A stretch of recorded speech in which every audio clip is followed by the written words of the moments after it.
बच्चों पे इनको लाठी नहीं चलाना चाहिए था।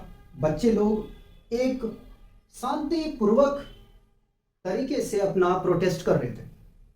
उनका एक ही मकसद था कि हम पार्लियामेंट को जाकर घेराव करेंगे, सरकार से बात करेंगे, आपको उनके बात सुनने चाहिए थे। लेकिन आपने क्या किया?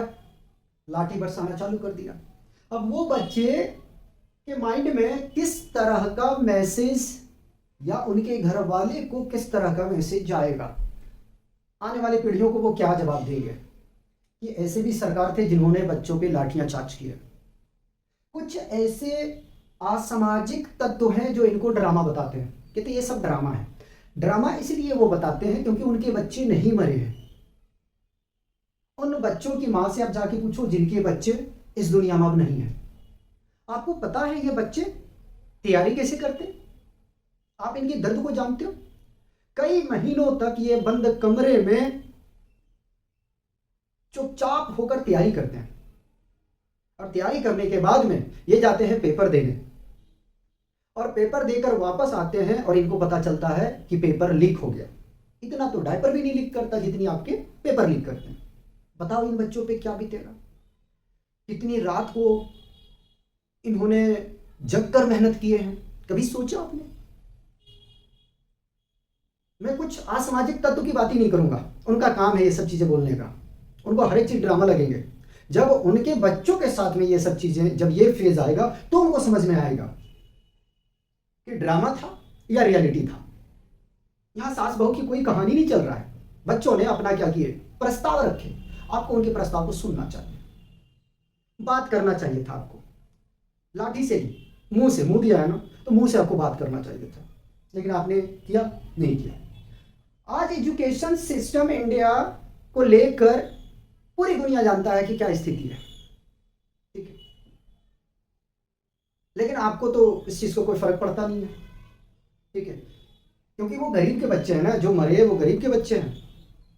अगर यही नेता के बच्चे मरे होते तो जो असामाजिक तत्व भी हैं वो भी छाती पीट रहे होते कि हाय इसका बच्चा मर गया, इसका बच्चा मर गया, ठीक है, लेकिन इस चीज का आपको परवाह कहाँ?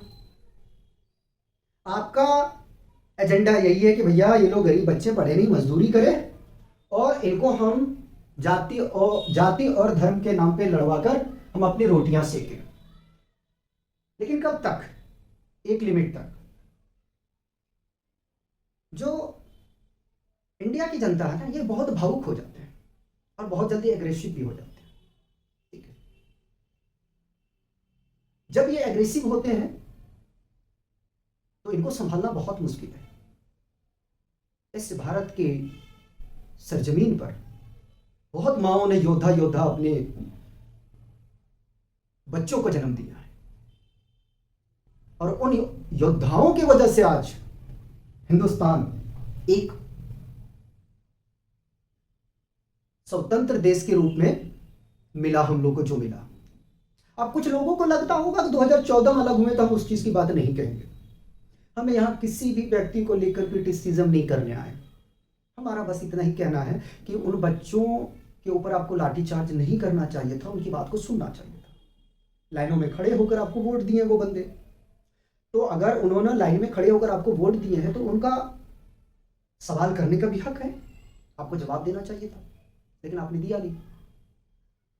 अब जाके देखें कि कितने बच्चे हॉस्पिटल में एडमिट है, उनकी कंडीशन क्या है। इन लोगों ने इस तरीके से बच्चों पे वार किए हैं कि किल लगा लगा के बच्चों को ऊपर मारे गए और सिविल ड्रेस के बंदे में। भाई किसने उसको हक दे दिया मारने का, ये बताओ? और मारते वक्त उनके हाथ को आप देखो, ठीक है, एक होता है डराने वाली बात, जैसे मैं मानूं ऐसे डरा रहा हूं, ठीक है, और उनका जब आप मूवमेंट देखते हैं इस हाथ का तो उनका पूरी प्री प्लानिंग था कि इन बच्चों को ठोकना है, डराना है, धमकाना। लेकिन साहब वो टाइम चला गया जब आप एक्टिविटी करते थे ना तो अच्छी बातें मिलते थे। आज 80 नहीं 90% सिर्फ आपके जो लोग हैं उन वही कमेंट करेंगे थोड़ा ठीक ठाक का, बाकी बात गालियां ही आपको मिल रहे हैं हर जगह में, ट्रोल हो रहे हैं आप। सोचो तो अब क्या दे रहे हो बच्चे को? जो आप दोगे वही तो मिलेगा, ठीक है। ऐसे बच्चे हैं हिंदुस्तान के कि अगर आप उनकी बात सुनते ना तो आपको सरों पे बैठा के रखता। छोटी से मांग थे इन बच्चों को, एजुकेशन मिनिस्टर का इस्तीफा, अब दिलवा देते, किसी और को बिठाते, चाहे 4 महीने 6 महीने बाद फिर दोबारा उसको ले आते। पॉलिटिक्स ही कर रहे हो ना, तो इस तरीके से कर लेते, कम से कम बच्चों को दिखा देते कि हाँ हम आपके साथ में। किसी कोई और उनको पोजीशन दे देते, अगर लग रहा था उनको कि हाँ हमारी छीन जा रही है मंत्री पद, तो कोई और पद दे देते, दूसरे पद वाले को उठा के इस पे बिठा देते। ऐसा कर सकते थे, कई ऑप्शन थे, लेकिन आपको कोई फर्क नहीं पड़ता क्योंकि आपको लाठियां चार्ज करवाने थे सिविल ड्रेस वालों से।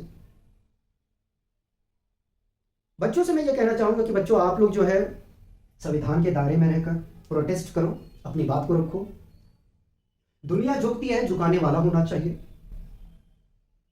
इस बात को हमेशा याद रखो। गांधी जी ने भी आंदोलन किए थे, तो आप एकदम शांतिपूर्वक से अपना आंदोलन जारी रखें, सरकार से मांग अपनी रखें। याद रहे सरकार की कोई संपत्ति को नुकसान ना पहुंचाएं, क्योंकि वो संपत्ति आपका है, ठीक है। सरकार का काम है आना और जाना, और ये लगा रहता है। सरकार ऐसे, आपको एक चीज़ बता दूं कि इंडिया में ऐसा होता है कि इनकी चॉइस बदलते हैं, 5 साल में 10 साल में इनकी चॉइस बदलते रहते हैं, ठीक है। जैसे आम का अचार होता है ना, तो यार ये आम थोड़ी मीठी वाली है, थोड़ी मुझे ज़्यादा चटपटा खट्टा चाहिए, तो उसके हिसाब से उनकी टेस्ट बदलता है ना। तो यहाँ की जो जनता है उसी तरीके से। मैं अपनी बात को खत्म करना चाहूँगा, लेकिन उससे पहले आप लोगों को यही कहूँगा कि आप लोग शांतिपूर्वक से अपना प्रोटेस्ट करें, सरकारी के किसी भी प्रॉपर्टी को आप लोग नुकसान नहीं पहुंचाएं, देश के हित में रहकर आप लोग काम करें, देश के विरोध में कोई भी काम नहीं करें। मैं किसी भी पार्टी को समर्थन नहीं देता हूँ, ठीक है, मुझे कोई इंटरेस्ट नहीं है इन चीज़ों में, मुझे बच्चों से लगाव है, इसलिए मैं बच्चों के हक में तो बात करूँगा, ठीक है। तो आप लोग शांतिपूर्वक अपना प्रोटेस्ट करें, ठीक है, पैसेंस रख के करें। ऐसे आप लोग जानते हो कि स्टूडेंट को कितना पैसेंस रखना पड़ता है, ठीक है, तो आप लोग माहिर हो। और लास्ट में एक बात बोलूँगा कि रवीश कुमार जी कहते हैं कि मरेंगे वो सब जो आज खामोश हैं, कोई गोली से मरेगा, कोई भूख से मरेगा और कोई भीड़ से मरेंगे, लेकिन मरेंगे सब। अपना ध्यान रखिएगा।